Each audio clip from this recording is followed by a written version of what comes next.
Perkenalkan, nama saya Ingrid Lumban Batu, NIM 18130310006. Di sini saya akan mempresentasikan tes awal praktikum uji kualitatif protein, di mana dalam hal ini terdapat beberapa pertanyaan yang sudah dilengkapi dengan jawaban-jawabannya. Soal nomor 1, apa yang Anda ketahui tentang protein? Jawabannya, protein atau protos yang berarti paling utama adalah senyawa organik kompleks yang mempunyai bobot molekul tinggi yang merupakan polimer dari monomer-monomer asam amino yang dihubungkan satu sama lain dengan ikatan peptida.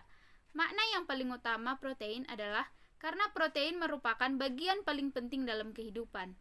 Protein dapat tersusun dari 2 asam amino atau dipeptida, 3 asam amino atau tripeptida, 2-20 asam amino atau oligopeptida, dan banyak asam amino atau polipeptida. Soal nomor 2, jelaskan mengapa protein disebut senyawa organik yang memiliki berat molekul tinggi. Jawabannya, protein disebut senyawa organik yang memiliki berat molekul tinggi karena protein merupakan polimer dari monomer-monomer asam amino yang dihubungkan satu sama lain dengan ikatan peptida, yang mana jumlahnya sangat banyak dan akan menghasilkan rantai panjang yang disebut oligopeptida atau polipeptida. Soal nomor 3, ditinjau dari strukturnya, protein terbagi menjadi 4 jenis protein. Sebutkan dan jelaskan jenis-jenis struktur protein dari sisi ikatan yang terkandung dalam masing-masing struktur protein tersebut. Jawabannya, 4 jenis protein berdasarkan strukturnya adalah sebagai berikut. Yang pertama, struktur primer. Struktur primer adalah ikatan yang terjadi antara suatu molekul asam amino dengan asam amino yang lain. Untuk gambarnya bisa diperhatikan yang di bawah ini. Yang kedua, struktur sekunder. Struktur sekunder terbentuk dari ikatan hidrogen yang terjadi antara gugus-gugus amina dengan atom hidrogen pada rantai samping asam amino, sehingga membentuk lipatan-lipatan, misalnya membentuk alpha helix. Untuk gambarnya bisa diperhatikan di bawah ini. Yang ketiga, struktur tersier. Struktur tersier adalah lapisan yang tumpang tindih di atas pola struktur sekunder yang terdiri atas pemutarbalikan tak beraturan dari ikatan antara rantai samping atau gugus R berbagai asam amino. Untuk gambarnya bisa diperhatikan yang di bawah ini. Yang keempat, struktur kuartener. Struktur kuartener melibatkan asosiasi 2 atau lebih rantai polipeptida yang membentuk multisubunit atau protein oligomerik. Untuk gambarnya bisa diperhatikan di bawah ini. Soal selanjutnya, nomor 4, sebutkan fungsi protein bagi kesehatan manusia. Jawabannya, protein mempunyai beberapa fungsi bagi kesehatan manusia, antara lain 1. Membentuk jaringan dalam masa pertumbuhan dan perkembangan tubuh. Yang kedua, memelihara jaringan tubuh, memperbaiki serta mengganti jaringan yang rusak atau mati. Yang ketiga, menyediakan asam amino yang diperlukan untuk membentuk enzim pencernaan dan metabolisme serta antibodi yang diperlukan. Yang keempat, mengatur keseimbangan air yang terdapat dalam 3 kompartemen, yaitu intraseluler, ekstraseluler, dan intravaskuler. Baik, selanjutnya soal nomor 5, jelaskan perbedaan yang terjadi pada larutan protein yang diendapkan dengan garam dan dengan logam. Jawabannya, logam berat melepaskan elektron kemudian menjadi kation. Kation logam berat akan menyerang anion dari protein sehingga protein mengendap. Sedangkan pada garam, kation dan anion langsung menyerang masing-masing gugus karboksilat dan amina sehingga protein mengendap. Pada larutan protein yang diendapkan dengan garam terjadi peristiwa salting out. Ion-ion dari garam berkompetisi dengan molekul-molekul protein untuk mengikat air. Kemampuan ion-ion garam terhidrasi lebih besar daripada molekul-molekul protein, menyebabkan molekul-molekul protein akan mengendap. Sedangkan pengendapan dengan logam terjadi karena ion-ion logam berat yang bereaksi dengan protein membentuk garam proteinat yang tidak larut dalam air. Dasar dari reaksi pengendapan oleh logam berat adalah penetralan muatan atau terbentuk garam. Soal nomor 6, berikut adalah proses pemurnian protein dengan teknik dialisis. Jelaskan kapan dan di mana proses dialisis terbentuk atau diperlukan. Proses pemurnian protein dengan teknik dialisis merupakan pemisahan protein dari molekul-molekul kecil dengan menggunakan membran semi permeabel seperti selopen.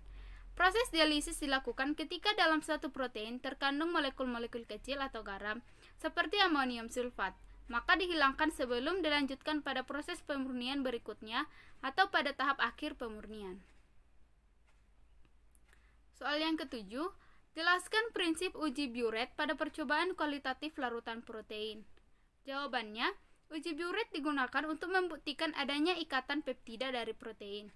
Prinsip metode Biuret disasarkan pada reaksi antara ion Cu2 positif dan ikatan peptida dalam suasana basa. Ion Cu2 positif dari reaksi Biuret dalam suasana basa akan bereaksi dengan ikatan peptida yang menyusun protein dan membentuk senyawa kompleks berwarna ungu atau violet. Intensitas warna ungu menunjukkan jumlah ikatan peptida yang ada pada protein. Reaksi Biuret hanya akan menunjukkan hasil positif pada sampel yang terdiri dari 2 ikatan peptida atau lebih. Selanjutnya, soal nomor 8. Pengendapan dengan garam ada peristiwa salting in dan salting out. Jelaskan perbedaan kedua konsep tersebut. Perbedaan konsep salting in dan salting out adalah pada salting in terjadi saat konsentrasi garam pas. Ion yang dihasilkan akan melindungi molekul-molekul protein dan mencegah bersatunya molekul-molekul protein sehingga protein tetap melarut. Sedangkan konsep salting out terjadi saat konsentrasi garam tinggi. Ion yang dihasilkan akan meningkatkan muatan listrik di sekitar protein yang mengakibatkan tertariknya mantel air dari koloid protein, sehingga interaksi hidrofobik di antara sesama molekul protein menurunkan kelarutan protein atau mengendap. Soal nomor 9, apa yang terjadi jika larutan protein ditambahkan dengan bahan dan reagen larutan amonium sulfat? Apakah ada perbedaan yang terjadi bila larutan protein ditambahkan natrium sulfat? Jawabannya, penambahan amonium sulfat dalam larutan protein akan menyebabkan pengendapan protein, yang mana kemampuan ion-ion garam amonium sulfat terhidrasi lebih besar daripada molekul-molekul protein, sehingga molekul-molekul protein mengendap. Sedangkan dalam larutan natrium sulfat pada protein juga akan mengendapkan protein. Dalam larutan natrium sulfat terdapat ion Na positif yang memiliki keelektropositifan lebih tinggi dibandingkan ion NH4 positif, sehingga jika ditambahkan larutan natrium sulfat, maka protein akan lebih kuat diikat. Pertanyaan nomor 10, uji koagulasi. Larutan albumin telur sebanyak 5 ml ditambahkan 2 tetes larutan asam asetat 1 molaritas, kemudian dipanaskan dalam penanas air selama 5 menit, sehingga terbentuk endapan. Jelaskan perbedaan koagulasi dengan pengendapan. Jawabannya, perbedaan koagulasi dengan pengendapan yaitu koagulasi adalah proses penggumpalan partikel koloid karena penambahan bahan kimia sehingga partikel-partikel tersebut bersifat netral dan membentuk endapan karena adanya gaya gravitasi. Sedangkan pengendapan merupakan reaksi pembentukan padatan dalam larutan atau di dalam padatan lain selama reaksi kimia yang terjadi karena adanya difusi dalam padatan. Soal selanjutnya nomor 11, jelaskan mengapa larutan protein dapat mengendap alkohol. Jawabannya, larutan protein dapat mengendap karena gugus fungsional dari alkohol lebih kuat mengikat air sehingga kelarutan protein dalam air berkurang. Pada protein ujung C asam amino yang terbuka dapat bereaksi dengan alkohol dalam suasana asam membentuk senyawa protein ester. Pembentukan ester ini ditunjukkan oleh adanya endapan yang terbentuk. Selanjutnya, soal nomor 12, jelaskan contoh aplikasi pengendapan protein dengan logam dalam kehidupan sehari-hari.